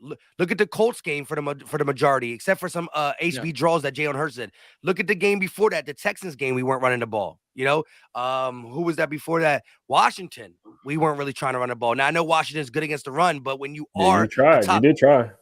Yeah, I actually just looked really. You did try. I had 4 carries in the first half. The I game was curious. close. But no, we did a good job against you guys. Even though we got blown up, we did a good job stopping Jalen Hurts from running the football in the first game. This may blow your guys' minds away. The Eagles right now run the ball more in terms of percentage, more than any other team in the division. The Eagles right now I wouldn't be surprised by that. 52.07% of the time. The Giants run 50.35%, which is 5th. The Eagles are 3rd.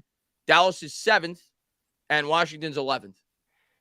All right, can you check? Can you check? You because can't break it down for like last 3 games or something. Last 4 games. Last 3 games for the Eagles, they're actually higher. They're 54.5. Jalen Hurts runs. Yeah. Well, Hurts had the 100 and whatever yards. I'll tell you what's happening, Mike. I'm telling you right now. Don't underestimate the media's influence on your offensive coordinator's thought process.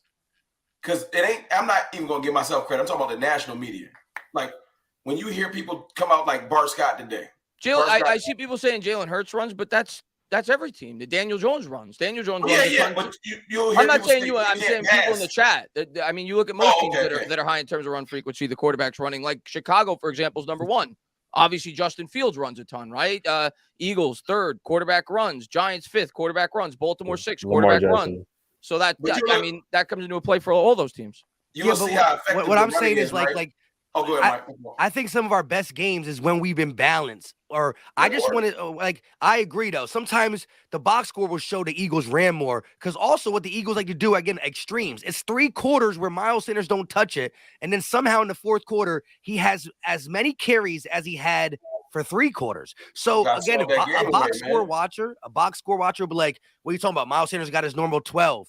He got 8 and he got half of them in the 4th and the other 6 in through 3 quarters. And so defenses, we start what I'm saying in the last couple of weeks, we got a little bit too predictable in a sense that there were extremes, passing in the first half, running in the second half. And I understand that the box score is going to show Jalen Hurts runs and it works when he runs for first down. Cool. But I'm talking about, in the first 7-8 weeks, we were using Miles Sanders, and that's why he was the 3rd rusher in the NFL through 7 weeks, which is still a nice sample size. It's not like 1 or 2 games. 7 weeks is pretty good. He was still top 5 in there. And I just want to get back to just being a little bit more focused on the running backs. And like I said, if you look at our group of wide receivers, AJ Brown has 200 more yards than Devontae Smith, but he has 3 less targets or something like that. Our target share between Goddard, AJ and Smitty has been pretty darn good, so to speak, even though AJ has been taking a couple games off with this. He got to get back to that AJ Brown. I've been saying it. Like, he keep doing what he know. No. Hey, man, like, he can chill out. Well, he's playing Tennessee, and he's been popping a lot of stuff on. That's a good point. That you saw what y'all did last week, right? Ran the ball crazy. Pride, I'm telling you, pride it's the worst thing. Y'all going in this game, I already heard you. I heard LB. I heard the AJ Brown game. So you go in there, you spend 2.5 quarters trying to force him to look good, and you can get yourself behind the 8 ball if it don't work. And that's what I'm saying. That's why I was with Kellen Moore. We mess around and have 2 good passing drives. He's like, well, Zeke, you can sit down. We about to pass the rest of the day, and then we get behind the 8 ball. If we would have just ran the ball in the Packers game over. We up by 14 in the 3rd. But no, you excited about passing. 3 and out, here they come. So I'm just letting you know right now, don't be mad on Sunday. I do not want y'all to lose. Let's keep it funky. But I'm just saying, a football, like just football reasons, if you look up there and y'all passing too much, it's pride. I'm telling you right now. AJ Brown and Smith, Jalen Hurts are best friends. They already talking about it, yo. I need that. I need them passes. I need that 100 piece real quick. Exactly. All right, well, let's look at the next game for each opponent and break it down real quick. We'll start with Ed. if you're good, Ed. Oh yeah. Break it down. Tell me who's gonna win. Washington versus Giants. Who's gonna win? Cowboys versus Colts, and who's gonna win? Eagles versus Titans. And then we'll go each of them real quick. So go ahead, Ed. Honestly, I got to swoop in the Giants. Heineke, he just owns the Giants right now. He's undefeated against the Giants. Whoa. What's Daniel Jones' career record versus Washington? What's his record against Heineke? He has a winning record against. He's 4-1. That's against rest in peace, Dwayne Haskins. That's against Haskins. That's against Case Keenum. Rest in peace, Dwayne Haskins. But that's against Keenum and all right. So Heineke's the kryptonite. All right. I think I think he's what we need right now. If he doesn't turn the football over, but no, your run defense. You guys got a lot of injuries. We're a little banged up too, but I think we're going to be able to run the football against you guys, and I think we're going to get stops when we need it. Now, I am a little concerned with Daniel Jones because he can run, and yes, like you said, he does. He has hurt us in the past, but I think our defense is going to get a turnover. We got to contain Saquon. I'm not saying hold Saquon like 40 yards, but if we can keep it under like 60, 65. Because you don't have a receiver to really worry about except for Slayton. If Ben St. Juice can play, that's huge because we need him out there. But it's going to, like I said, it's going to come down to coaching, man. Just like when we lost to you guys with that 2-point conversion, Ron Rivera decided to go for 2, and we didn't get it. Was that the game you guys had 5 turnovers and we barely beat Kyle Allen? Yeah. The same game, right? Yeah, against Kyle Allen. Yeah, you guys beat guys like Kyle Allen. How is Heineke versus the blitz? Because he's getting some of that. I'm telling you right now. Yeah. You know what? He's getting it. Giants lead the league in blitz frequency. He's going to get some of the blitzes. And so if he ain't versus the blitz, dog for a long day.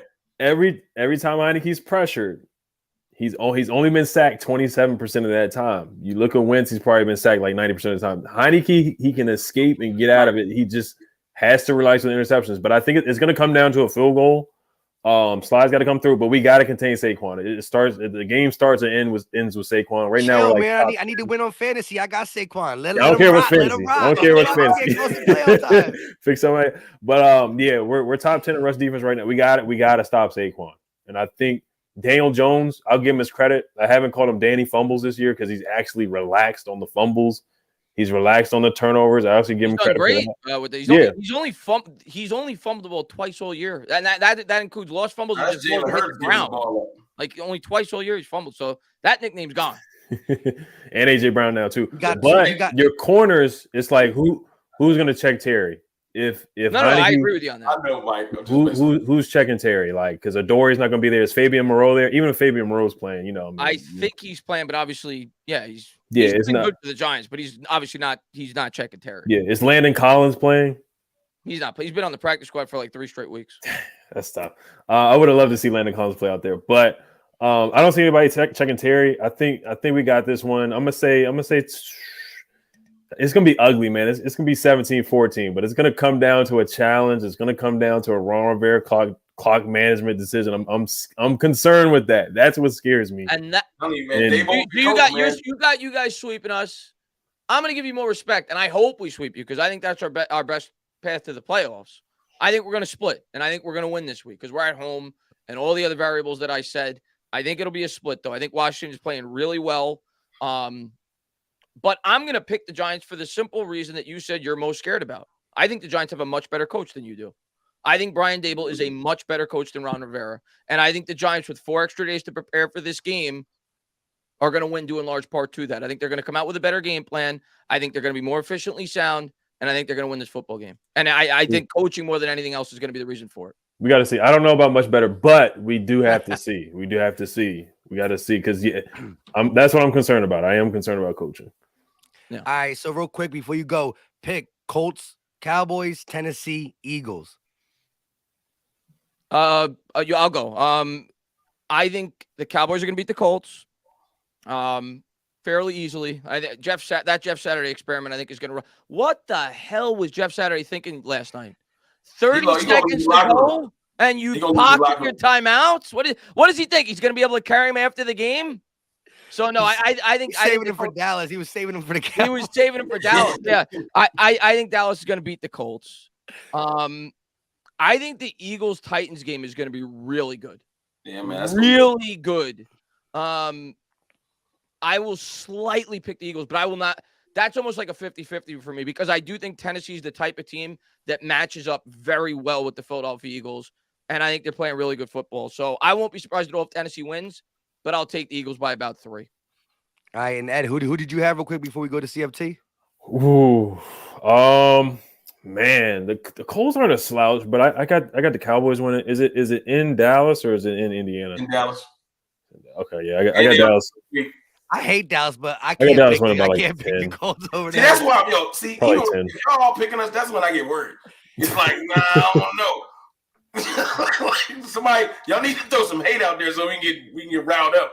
There's too much like y'all gonna win easily. I'm like, see. And where's the Philly one at? It's in Philly. It's in Philly. Yeah, okay. I got I think I got Philly winning that one too. All right, and listen, I do respect Tennessee, and I'm gonna be breaking it down on my channel the rest of this week. But go ahead, CFT. Who you first of all now? So we get to get the juicy one because we get to pick the Washington Giants game too. Yeah. You know what I mean? We get to pick and hear what they say. Go ahead, CFT. Start with their game. I'm gonna roll. I think they will split. I give them that. Just because of the way he just set up their schedule. But I think that the Giants right now, it's that blitz, man. I just seen them, and that blitz is crucial. You know what I'm saying? And I got to see how Heineke performs versus that blitz because that's what really throw them off. I know you're thinking about they ain't got no corners, but if you can't get your ball They threw off. Dak up in the first half. He threw 2 picks, right? I was talking mad The trash, and then blitz- I had to eat my words a little bit. You know what I mean? The blitz is real, so I'll go Giants this week, and it might be. I agree with you, Ed. It's going to be a close game, so if y'all win, I wouldn't be surprised. As far as us, I got us beating the Colts, but I got it being more of a rushing game than a passing game. You know what I'm saying? I'm just more focused on us staying balanced and getting the ball to our tight ends because that's really our bread and butter right now. As far as the Eagles game, like if I'm keeping it funky, I can see y'all losing this game, and it's not just because of Derrick Henry. It's more because of their coach. The Titans are well coached, like really well coached. Like I've seen this dude out-coach Belichick. Like, so it's more so they're the type of team that, we talked about our weaknesses. That's the type of team that's going to exploit it. Whatever your weakness is, they coming at it heavy. And I know y'all, you could say the run defense, but I seen some other things y'all was susceptible to because obviously I watched the Eagles closely because we supposed to, because we rivals. You know what I'm saying? And you're not J-Tuck. The middle of the field, passing wise, is open. You know what I'm saying? It was a little bit. You know what I'm saying? So that's what the Titans are going to try to exploit because you can't go directly at Bradbury and Slay if you don't got the right weaponry. So that's why I think that y'all could lose. We've been real diplomatic this stream, so I ain't going to just throw random hate out there. But I can see y'all, if y'all do lose, it'll be a close game. But it's just because I respect the Titans coach. I got that game circled on my calendar too. The Titans to me, and I'm not saying we're as good as them yet, but the way that their makeup of their team is very similar to the Giants. Very similar to the Giants, the Titans. Very similar style of football.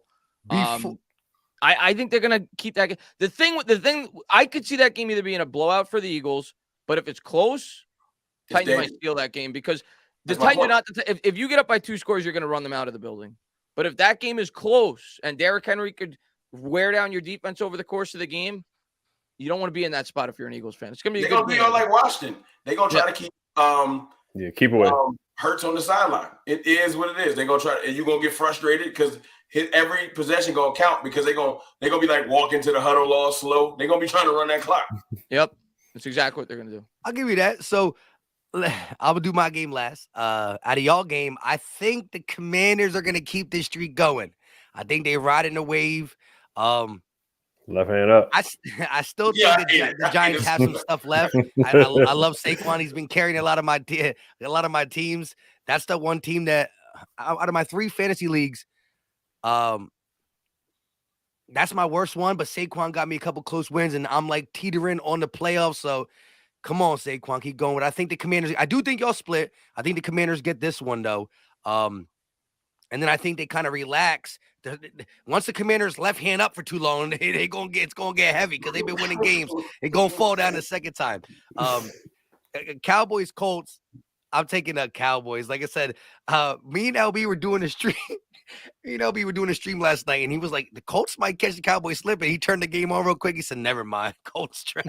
That's what I'm saying. Like, but that's our problem. Arrogance is our biggest problem. We're walking in that game like we got this, and y'all look up in the middle of the game like Cowboys losing. So that's why I need to just. You never know in the NFL, man. Nobody thought the Jets were going to beat the Bills a few weeks. Like, you never know in the NFL. Things happen. The Jags just beat the Ravens. You know, look, the Colts were a different team early on the season, but they were still the Colts, and they gave the Chiefs their first loss. Like, you didn't think that was happening because the Colts, I think it was week 2 or 3, which was the early. Giants Things can beat happen. The Ravens after they came back from London. Nobody saw that coming. So the Jags just beat the Ravens. So it's why you play the games, man. Yeah, this is the most unpredictable sport. So I got the Commanders this one. I got the Colts losing to the Cowboys. Cowboys win. I got the Eagles. This is a game that the Eagles can't come into this game how you did with the Texans, how you did with the Colts, and how you did with Washington, because that got you beat. Now, when we were on a hot streak before Washington face mask, I'm kidding. Before Washington beat us, right? And they really just saw what the Texans did, duplicated it, but did it more strategically. And then again, that was the first game we didn't win a turnover battle, real sloppy. They beat us before we lost because I thought we were going to beat Washington. I had that. I said the Tennessee Titans could be our first sticky game where we could lose. So I've always been looking at Tennessee. I told you all behind the scenes, that Monday night game, Chiefs Titans, where Henry was running wild. I think Malik Willis was there too. The Titans wide receivers did not catch a pass in regulation. You just explained why Malik Willis was playing. Yeah, but still, Derrick Henry was killing it, and I was making jokes on Twitter. Man, we need 3 or 4 weeks to prepare for this man. Engage 8, Madden style, right? Just blitz everybody. That being said, I think the Eagles, we've been in a little slump, like inconsistent, slow on offense, defense hold, slow on defense, offense hold. I think, we are going to get back to playing our style of football. I've been saying it. It hasn't happened. This is a good statement game to show that, okay, we've been going through some adversity. We're losing this guy, losing this guy, losing this guy. We're having to adjust our defense and offense schematics and tendencies heavily because each week another member goes down that, was having a Pro Bowl-ish type year. You know what I mean? Not saying Maddox is the best corner like overall because he's specifically to the slot, but he's always been a top 5. He was a top 5 last year, and he's been playing tremendous when he's here. Gannon really bubble wraps his defense when he's not. All that being said, it's going to be one of our tougher games. King Henry got to get all our focus, but I do got the Eagles winning this game and in a tough battle. Like I think we finish them off. I can agree with you. We've been winning a lot of close ones, so I think it's going to be more of a 2.5 close, and then we pull away in that third quarter or something along them lines. But I got us winning that game. You know, everybody been saying Jalen Hurts need to throw.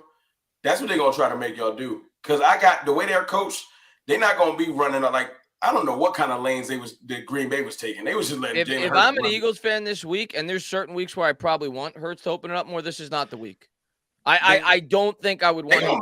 He's gonna make them throw. Yeah, well, they may, but ends are gonna just. I just set feel the like edge. They're not even gonna pass rush. I just feel like the Titans are the type of team. If you make a few mistakes, you're in big trouble. And that's why if I'm the Eagles, I mean, obviously, if you can't run, you can't run. But I think that's my primary focus on offense this week. I try to control the clock and maybe try to open it up if you get a little bit of a lead. But I think you start with that. The Titans run defense is one of the top. I think they're a top 5. They have a very good defensive tackle. One of the best in football. Oh no, he a beast. I forgot his name. Simmons. Oh yeah. Yeah. So again, this is a game that I think you can throw the ball on them though. Yes. Yeah, you definitely can. They're gonna try to make you throw it. Just see if Hurts gonna dice them up. They're gonna see. Yeah, it's coming. It's coming. Because like I said, again, Pittsburgh. I knew they were gonna try to stop the run. He was. But this is a whole other beast though. Not to be funny. And I'm not saying Tomlin can't coach. I just feel like they don't got the weapons, like the defensive weapons or nothing like that. But listen, we played the Steelers right after they played the Dolphins, and the Dolphins beat them, but the Dolphins put up 16 points on them Steelers prior. Then they came to us. So like that Steelers team came off beating the Bucks. The Bucks are the Bucks, right? And then they held the Dolphins to 16. So I was like, how are they doing it? They're stopping the run. Oh, this is going to be a Jalen Hurts game, and it was. He didn't get 300, but he sat the whole last 9 minutes. So if you add what Minshew did to his, it kind of gets over 300. But I do want to say this before we change one more subject before we get out of here. Don't want to hold these guys too long. An hour and 35. That's what we kind of talked about. We do got like 1,600 people in here. We live on 3 channels again. So I know most of Cowboy Nation is on his. Entertainer would log in. Yeah. Yes. Next time you guys gotta message me and we'll get my channel in here too. It would have doubled it. Giants fans, I don't get beat up from the chat. Yeah. So no kidding aside, the chat seems like they've been relatively nice to me. There we go. Allison just super chatted, so she's a subscriber of mine. She's a Giants fan. There you go. And the thing is, though, so like you said, and what's cool about this is because we can see all the comments, and if I pull up a comment like this one, if it's in my chat, well, now CFT and Ed's chat can see what the ops are saying on the screen for a little bit. That being said, they're not really fighting in between because it's their nation there. And again, we got to get it on the Giants channel too. It makes it hard to read the super chats when you got 1,500. I'm going to read because Allison asked me a question on the donation, so I want to make sure I answer it. She says, "Hi, Chris. What's your record prediction? Let's go New York Giants." My record prediction, I think at the beginning of the year was 7-10 for the Giants. And I hope that's not what we finish with now because we already got 7 wins. But I think I got us at 9-8. We play a really tough end of the season schedule. We play the Eagles twice. We play Washington twice. We play the Vikings. We play the Colts. But I think we're going to find a way to get to 9. I'm hoping we could get to 10. Maybe we could take advantage of the Eagles that last game of the year, but we'll give it to you. I think we're going to get to 9-8. Don't worry, we'll do you a favor. We're going to make sure the Eagles got to play that game. So. Oh, I do want to say this too, though, because look, I was looking at the Cowboys schedule yesterday on the live stream with LB because I wanted to see, because I first said, you know what, if the Eagles beat Tennessee, it's a statement win, and then we got to, let's look at it and see how if the Cowboys can slip up one, and when we can get to that game, it doesn't mean that much. I wanted to see, and that's when I realized you play the Colts, the Jags, and the Texans, and I said, no, we just got to handle our business. We got to just stay focused and handle our business. I said anything can happen, but I would have loved to see a more affordable opponent there. But then I looked at our schedule, right? And our schedule is not crazy hard, but check this out. We play Tennessee and Philly, right? And then the next 2 before Dallas is we got 3 road games in a row. So it's Giants, which ain't a far road game, but it goes after Tennessee. It goes go to New York, go to Chicago, and then go to Dallas. So anytime you got to go on a road for 3 in a row, it's tiresome. And divisional games are no joke. That's y'all game. That's y'all trap game because y'all gonna sleep on Chicago and y'all gonna get a dose of your own medicine because Justin Fields be. That's a good call by you. Not that I think they're gonna beat the Eagles. But if there is a trap game, that would be it because you got the Cowboys up the following week. I much rather lose to the Bears and come back and beat them. That's a good point too. Sacrifice the Bears lost to beat the Cowboys and go for the division. That's a good point too. And you know what? He's going to be sweeter because if we lose to the Bears, Cowboys fans are going to be saying, "Y'all lost to the Bears." And then if we can go ahead and get the Bears, I don't need that week because you're right. If y'all lose, our fan base going to act stupid. So go and win that game. But I need y'all going to lose this week. Real quick for me. But I didn't remember that we had 2 road games back to back before we went to Dallas. So no excuses. I still, that game's gonna be tough. I mean, that game's gonna be as hard fought as possible. But I wish we didn't have the back to back and then back to Dallas. So it's 3 road games and they're the last one. And it's Christmas Eve. Guess who we get 4 days after? We play Christmas Eve too. We play the Vikings on Christmas. Yeah, we do too. Why, I think the whole NFL plays do that. I don't like it. Christmas on Sunday. Yeah. Most fans, I will. They ruined my holidays this year. They Christmas on Sunday. Christmas Eve, they got me playing on Thanksgiving. I'm not used to that as a Giants fan. I don't like that.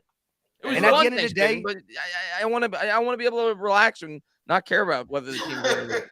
Listen, I'm talking in the off season when I saw we played them Christmas Eve at 4:00. So it's like really like because my wife Latina, you know what I mean? She likes, we do the whole, the kids believe in Santa Claus. You know, I got young ones, and we do the morning stuff. But like the adults party on Christmas Eve, and the three kids and all that. You know, she gives gifts, at least 1 or 2 gifts at 12 o'clock at night. And if the game's over at 7:30, by the time I get off my stream at 8:30, 9:30. I'm either going to be so happy I'm going to be in the Christmas spirit, or I'm going downstairs and going to sleep, bro. Yeah, I'm going to be drinking myself to sleep if we get destroyed on Christmas. I don't like playing on the holidays. Now, if we win, it's great, but the Giants don't usually win in recent years. So we owe the Eagles. So I'm glad y'all won that first game, because I would rather be worrying about losing this one. And I know it's going to be in y'all mind. 3 road games, and if we win our 3, look, if y'all drop one, the pressure going to mount. If y'all should drop one more game. You know it too. You feel it. Heavy as the head that wears the crown. I'm good. We under the radar right now. You're not under my radar. Cowboys are legit. Cowboys, both your teams are legit. Yo, well, let me just say this. Before the season started, now look, granted, after we beat the Washington football team the Commanders the first time, when we came into week 8 against them, or week 9, I thought we were going to beat them. But I did say, I said we split against Dallas, split against Washington, and I did say we sweep the Giants, right? But then I realized it was the last game. Maybe we didn't need it, but that was my mindset. But I had them both backwards. I had Washington somehow beating us when we went there, and then us beating them in Philly. That was backwards.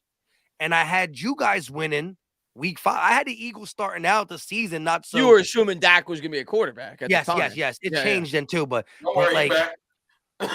Don't worry, you'll see him soon.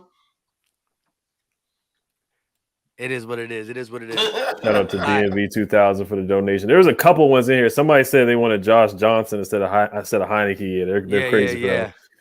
And then somebody, I've had Giants fans tell me they want Tyrod Taylor this week. I'm like, what are you talking about? I don't blame him for that. Hey man, look, I don't blame him for that. Some fans on your fan base, you don't blame them for that. Yeah, I don't blame him for that. Come on, man. Look. Mike's still dealing with people that hate on Hurts every week. It's just some fans don't like your quarterback. Yeah, I get it. Listen, the most popular player on a football team is the backup quarterback until he plays. And then you're like, all right, maybe I was wrong. Well, listen, it's even more popular in Philly because we got a Super Bowl out of that, John. Well, and you have a good backup quarterback too. You got the dude from Hurts. Gardner Minshew. Well, Hurts is obviously your starter, but you got the dude from Jacksonville. What's his name? Yeah, long hair don't care. Minshew. Yeah, Minshew. He's a good backup. But see, look, even Eagle fans know, everybody's low key worried about Henry. And like I said, shout out to everybody who super chatted. Just that the show would be all that, especially when Entertainer gets his channel on. You know what I mean? We try to do as much as possible. But we try to. I should have mentioned it a couple more times. But shout out to y'all. Do y'all have any topic, Ed? You want to touch real quick, CFT, the Entertainer, before we get up out of here? Yeah, there's just a lot of left hands up in the chat, man. We're going crazy right now, man. We definitely got to get back. Would you say, Ron?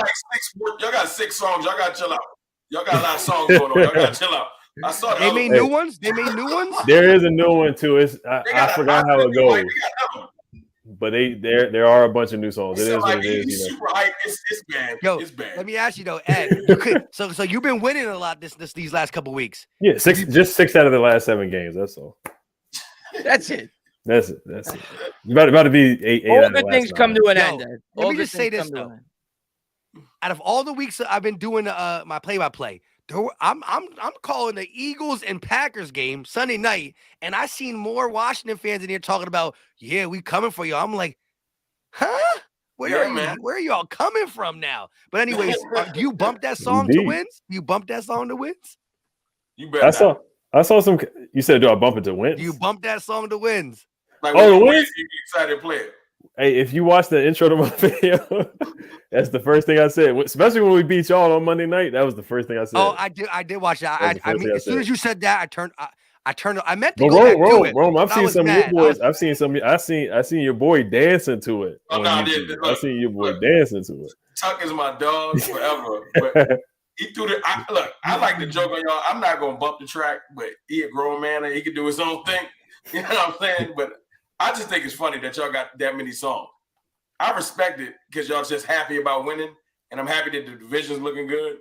You know what I'm saying? And hopefully, if things line up like y'all said, I'm about to start rooting against Seattle because I would love to have to do this right before How the playoffs. cool would that be? Oh, yeah. NFC Beast. You know how many listen, NFC least years we've I had? hate you guys. I love you guys, but I hate you teams. But how cool would that be? All 4 teams in the playoffs at once. That would be incredible. First of all, I don't think that's ever been done, obviously. Yeah, no, it hasn't. All 4? That'd be crazy. Well, it really couldn't because this is only the second year that they have 3 wild card spots. Yeah. But let me ask you, and it would be crazy too because at least I would really, really love it for the simple fact that the division will get respect, right? But if things stay the course, you know how fun wild card weekend will be for my Eagles to sit there with the number 1 seed. And it's because, back in the day, it used to be, 2 people get the bye. Now it's only 1. So imagine me being able to watch 3 playoff games, and it consists of the Cowboys versus maybe the Bucks, the Commanders versus the Vikings, the Niners. Oh, you would Vikings. play like the Vikings and the Niners. Yeah, and we got the Vikings right You now. know that. What if we all win and then the divisional is all NFC East? That would be heaven. That would be heaven. If we all win and the divisional is all NFC East, it would be. It would be 2-2. That'd be crazy though. And wait. All right. So let's just say, who do you think is going to have the worst record out of the Giants of Washington? By the end of the season? I think if we win this week, at worst, we'll have the same record at the end of the year. If Washington wins this week, I think Washington will have a better record. Because what would happen then is if the Cowboys would win because it would be wild card Cowboys beat the division leader. It'd be wild card Giants beat the division leader and vice versa with the Commander or same with the Commanders. Wild card player beat the division. So then the worst wild card would go to the Eagles. So it would be whoever had the worst record out of the Giants, Washington would play the Eagles. Cowboys would play the opposite team. And then that's a recipe for a possible Cowboys-Eagles NFC championship. That'd be, man, listen. You said Eagles versus who championship? He said that if everything lined up and we all got to the divisional and things broke like they supposed to break and we met each other, first of all, that break the TV. Like if we played in the NFC championship game, Mike, the ratings would be bananas.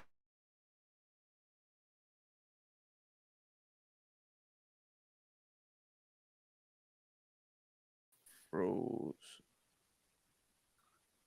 Oh, I froze. Everybody still there? Oh, I froze. I think we all froze. I think we're good now, though. Yeah, you froze like Daniel Jones. You were talking about the ratings real quick, though. I couldn't believe it. The article that I read, the highest rated game in the history of the NFL for a regular season game was the Giants-Cowboys game on Thanksgiving. Wow. I couldn't believe it. Yeah, I saw that too. So good ratings, it froze. But Ed, how would you feel though? Division round playoffs, and you got to play the Cowboys. Oh, that'd be crazy too. That'd probably break the ratings too. But I shout out to DMV too. That I got to shout out to the donations too. He's got a Sean Taylor profile pic. Recipe Sean Taylor. They honor Sean Taylor on Sunday. Also Jacob Barnes. Shout out to him. What was that? That's what I gotta ask you, bro. Come on, bro. We're 7-5. Shout out to him. Thank you for the donation. It was a mannequin. It was a mannequin. But you know what? You know, his daughter. No. He should. Yeah. But I was expecting a statue. I was too, honestly. I really was. Kind of like the Nick Foles statue and Doug Peterson or the Ray Lewis statue outside of the Ravens Stadium. That's what I was expecting too. What was your first thought when it came down and you were like, and you had to like, be honest? You know what? Listen, I'm not even a Washington fan, but I respect Sean Taylor, and I just said, huh? Yeah, so kind of like what Clapping Big Dirty Bird Cheek said. He had a couple donations too. He said it was his daughter's idea. So you know, I'm not gonna downplay it. But like I said, I was expecting more. I'll say that. They had a Reebok jersey. I think it was a Reebok. It was the Nike jersey, the Reebok pants, and then Adidas cleats. So that was kind of off too. But they said that you know Sean liked soccer cleats. But yeah, it was a mannequin. That's what it was. It was like 2 wired arms. It didn't have a face. It looked like you were shopping in Macy's or Foot Locker. Yeah. Yes. Or Black Friday sale. That's what it looked like. But I mean, or Cyber Monday. But I was expecting more than that. I really was. I was disappointed.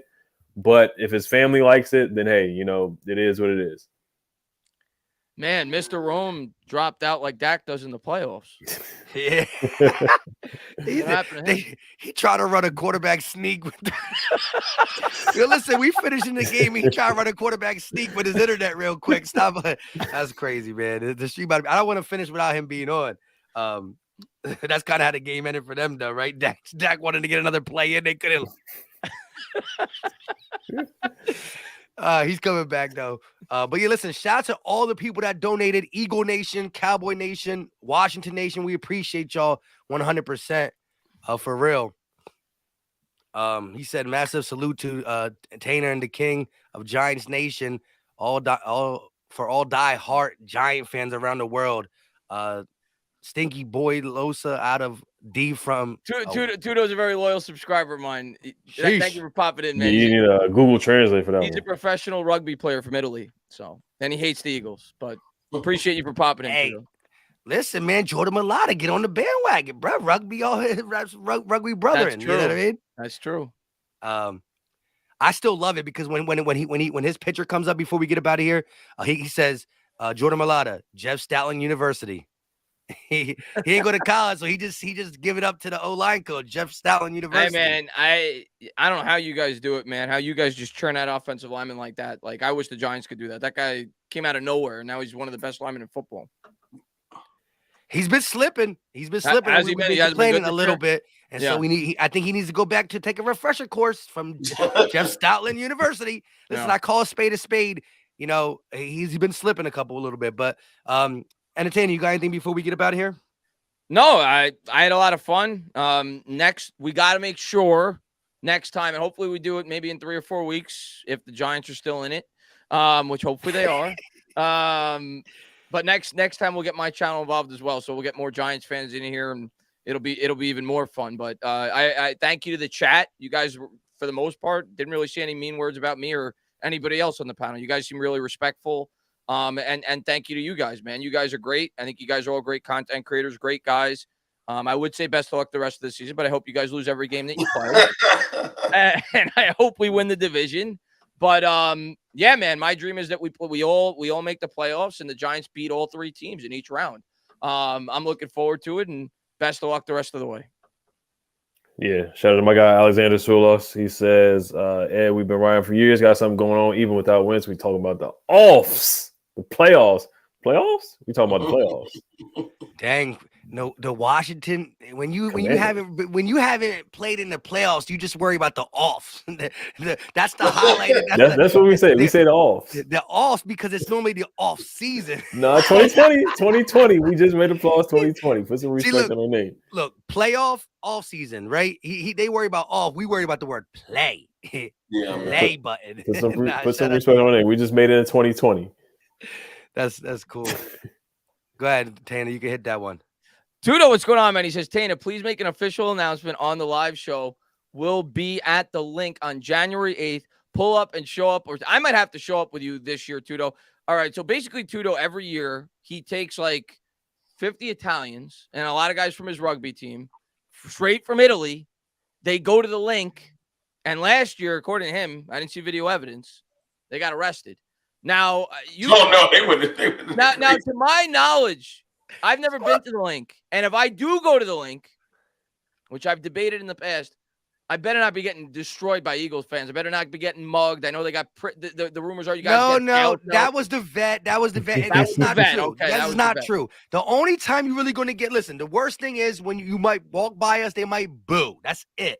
It's all I expect that. Right? I almost expect to get mugged. If there's like a scuff, like you have to really do. You still got to do something. You got to come in there, just. You got to really provoke us. Pretty much be the reason, be an idiot. You know what I mean? Big Chris says, don't wear a Giant. If I'm going to a Giants game, I'm wearing a Giants jersey. So if I got to wear, if I got to be scared for my life going to the link wearing a Giants jersey, I ain't going. I'll wait till you come to my house. I saw you guys play us last year at our house. That went well for me. It's not like that. It's not like that. Not at all. Not at all. No, I'm going to be honest with you. And again, I don't have any experience. Pizzle went to the link a couple times and he gets out. You know what I mean? Like, it's no thing. It's just, again, now you guys beat the crap out of us and you're just like, the most annoying. Like, I mean, even celebrating. I've been into a link a lot, and no. And when I went to Washington, I was heckling the crap out of y'all. You It's go to the Washington, link. yeah. You go to the link as an Eagles fan. Yeah, what I'm saying though is I see how the Giant fans, the Cowboy fans, I see how the opposing team, you know. Like, look, listen.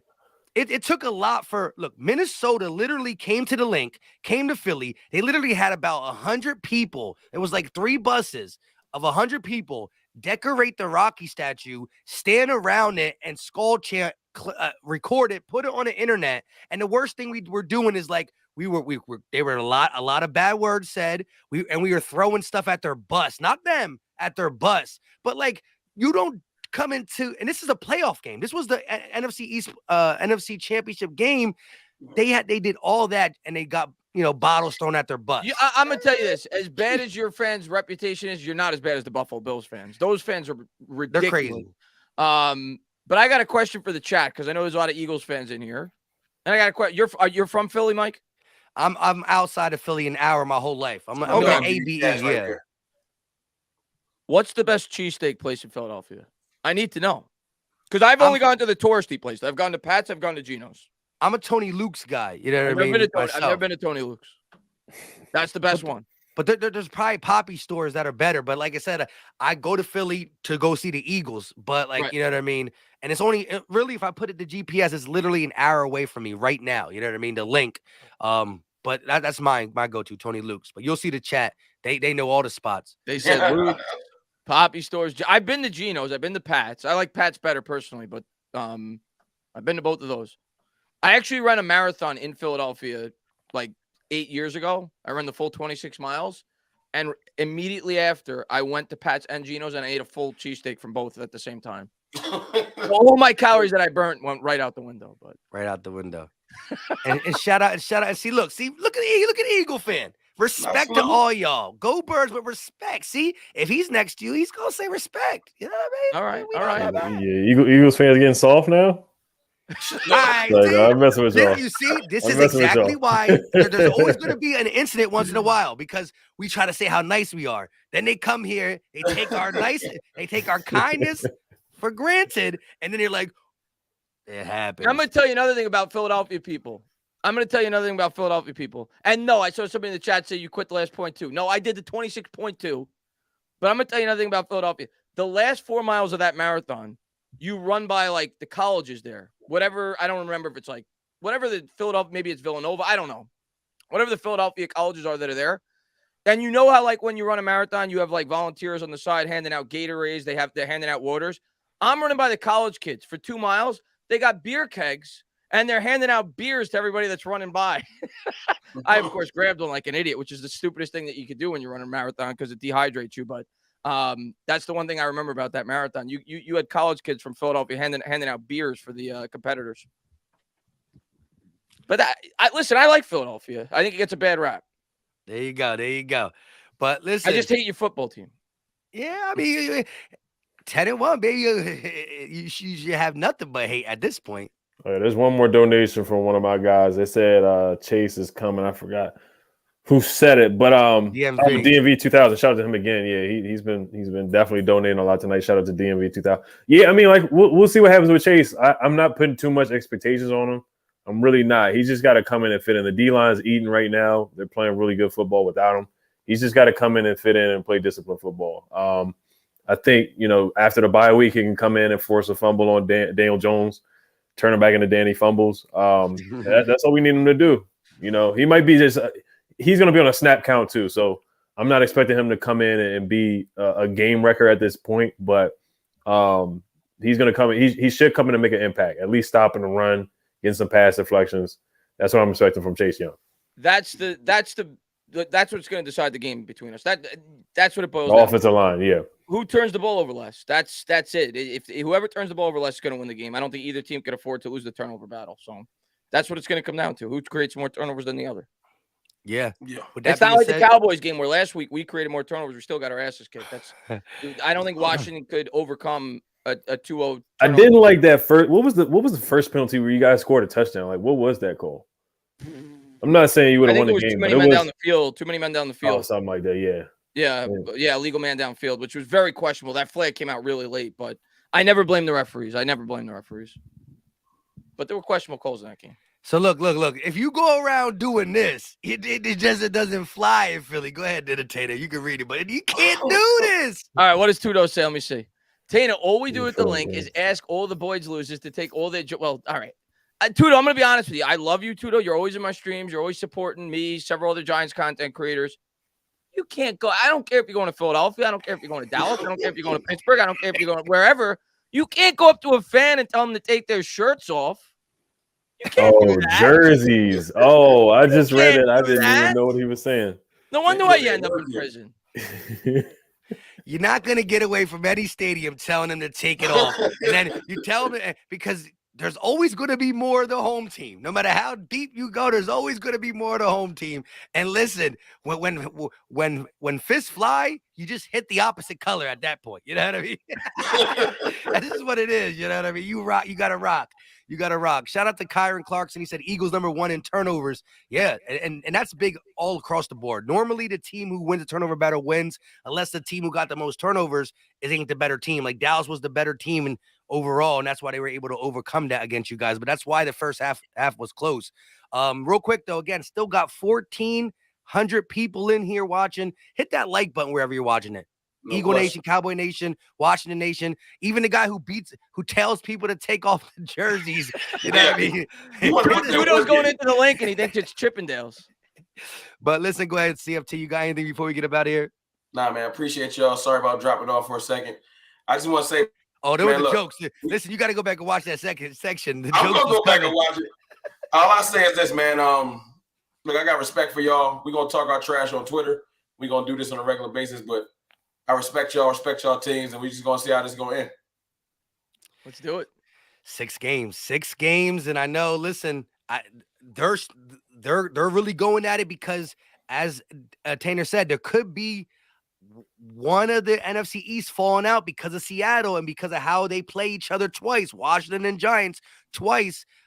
We got the Giants twice. We might give them one at the end, depending on what translates with us and the Cowboys. So there's a lot of lingering things. Giants like, hey, Eagles, can you let us do it? Cowboys trying to see if we lose one prior to playing them Christmas Eve. Washington feeling like if they handle their business versus the Giants, the division might still, mathematically they're still in the division, but that's not happening. But if they handle their business against the Giants, they automatically in the offs, I guess is what they call it. You're not really used to it. That's what Chase Young. Can you see y'all possibly losing that 1 seed? Not to us, but like y'all. I think that's the only way they lose the 1 seed to you. I don't think because they own the tiebreaker against Minnesota, so they really have a 2-game lead on them. And we do too. Never mind. Yeah, they beat them heads up. Yeah, and I don't know what your schedule looks like. Dallas looks like after we play. Like I said, we got the Titans, and I ain't looking forward to it. Oh, so after us is the Titans. We got the Titans 4 days after y'all. No, 5 days because we play on Saturday. We play on Thursday. I am not looking forward to that. That's a bad 2-game stretch right there. Shout out to my guy Jacob Martin. Yeah, we making the offs. Honestly, I gotta sweep. I'm gonna talk my stuff. Left hand up. We sweeping the Giants, man. We really are, man. We're gonna sweep the Giants. I can't wait to get back on here after these 2 Giants games. You and Entertainer need to do a joint stream, y'all. The second game. I can't wait. Yeah, it's gonna be on. I think we should hop back on here after the game on Sunday. Yeah, I want to. Definitely. Oh Lord, 100%. Yeah. We're 2.5. We're 2.5 point favorites right now. I know it doesn't matter. It doesn't in Washington. Matter. In New York, we're 2.5 favorites. See, because I picked you when we did that, like about 40 minutes ago. We did a segment, and I picked you to win, but I thought it was in Washington. No, it's in New York. I'm gonna tell you what, that's music to my ears because I had Carolina was favored against us, Chicago was favored against us, Baltimore was favored against us, Green Bay was favored against us, Tennessee was favored against us. Everybody, did you see that luck? Did you see that luck stat? We were favored against the Cowboys the first time we lost. Did you see that luck stat? I'm gonna send you that luck stat. It's like you guys are like the top luckiest team. Of course, I hope. Of course, the luckiest team. I'd rather be lucky than good. And Heineke has that too. He has the Heineke magic. We'll find out. I'm going to watch this game. Wait, remember he owns you. unless He the owns you Eagles guys. play at 1 o'clock, I'm watching Okay, y'all bro. game. I'm going to watch y'all game. I got to say. You But play there at it 1. is. 13:50 still in the building. An hour and 49 minutes. We are going to try to do this again. They might get their solo thing going, but right as the season's ending, right before it ends, you know, about 6 weeks from now, we did it at the 4-week mark. Now we at the 12-week mark. We'll be doing it around 17, 18 week mark. And then, like I said, it's either going to be all of us talking about playoffs. We still say play in the word.